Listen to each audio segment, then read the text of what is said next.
What's up, everybody? Michael Walsh here. So, quick video today because, of course, yesterday I put out my big technical deep dive into the Max versus Charles fight.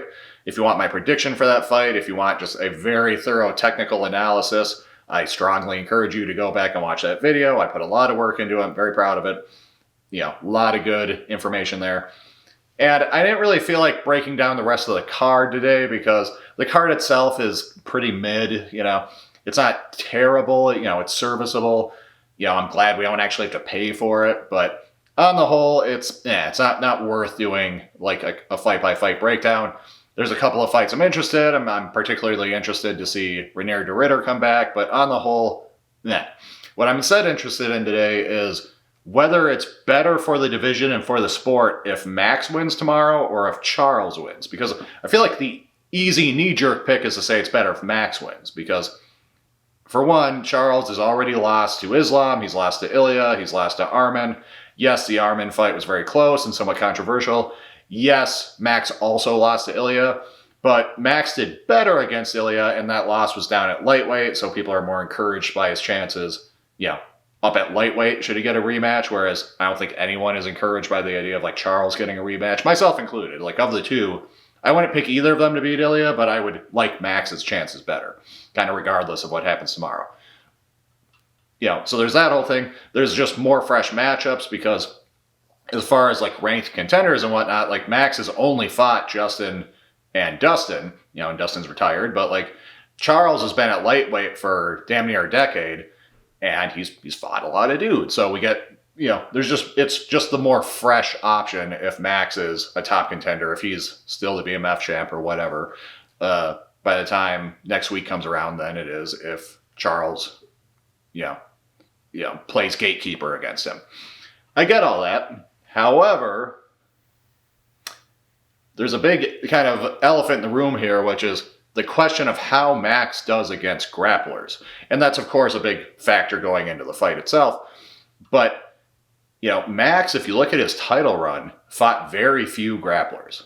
He fought an old Frankie Edgar who, barely used his wrestling. He fought a Brian Ortega who also, barely brought the grappling to bear in that fight. And even on his, run up to the title, Pettis, not really a grappler. Pettis has good jiu-jitsu, but it's not like his grappling mattered in that fight. Swanson, Jeremy Stevens, Ricardo Lamas is one of the best grapplers Max Holloway has ever fought.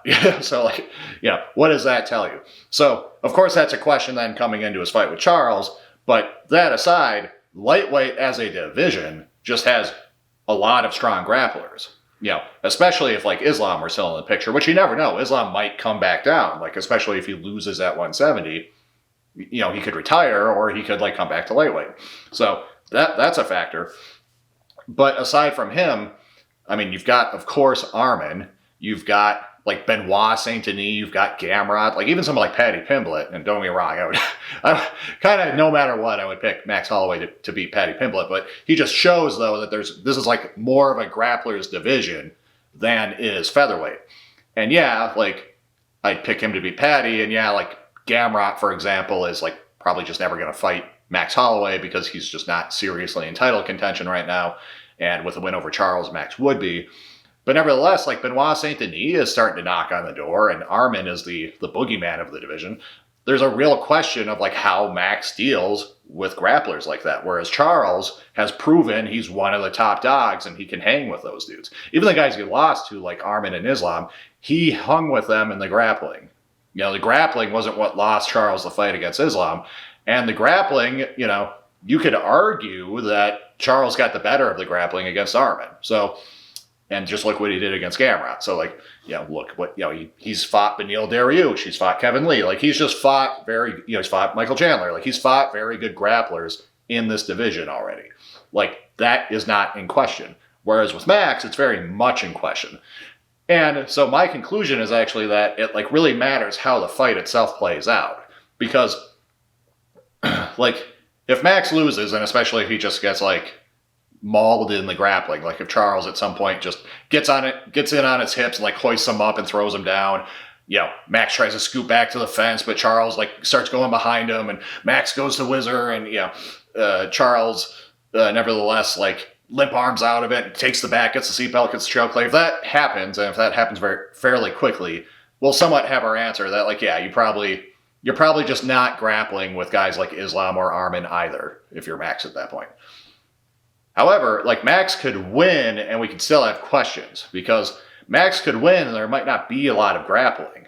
Max could win and there might be some clinching, but Max is, slipping out of it. Max is using his footwork. He's, staying out of range and only entering the pocket when it suits him.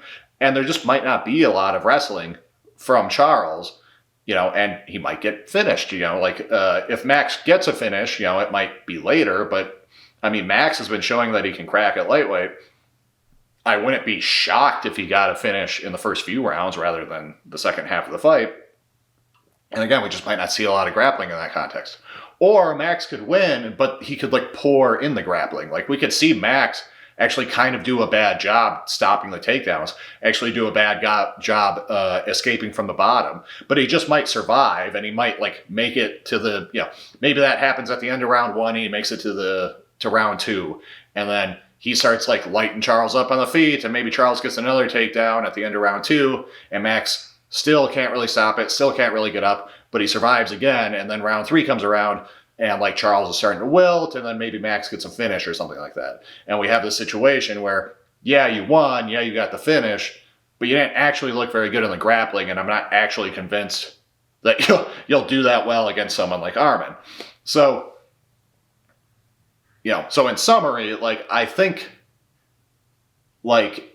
yes, the knee-jerk reaction is to say Max, is better for the division for all the obvious reasons. And if he can hold up, if his skills hold up against these styles, I think that is true. But the only way we'll know that is if he proves it against Charles. So he'll need to win against Charles, but he'll need to show that he can stop the takedowns reliably.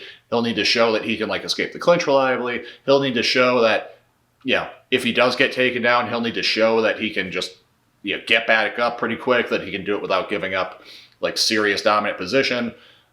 He'll need to show all of that for me to be confident that he can go on and beat someone like Arman.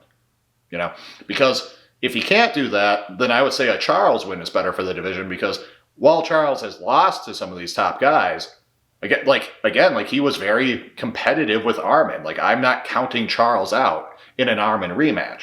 I would like to see that fight be for 5 rounds rather than 3 like it was the first time. So in that sense, like I said initially, I'm more interested in Holloway getting a rematch with Ilya than I am Charles getting a rematch.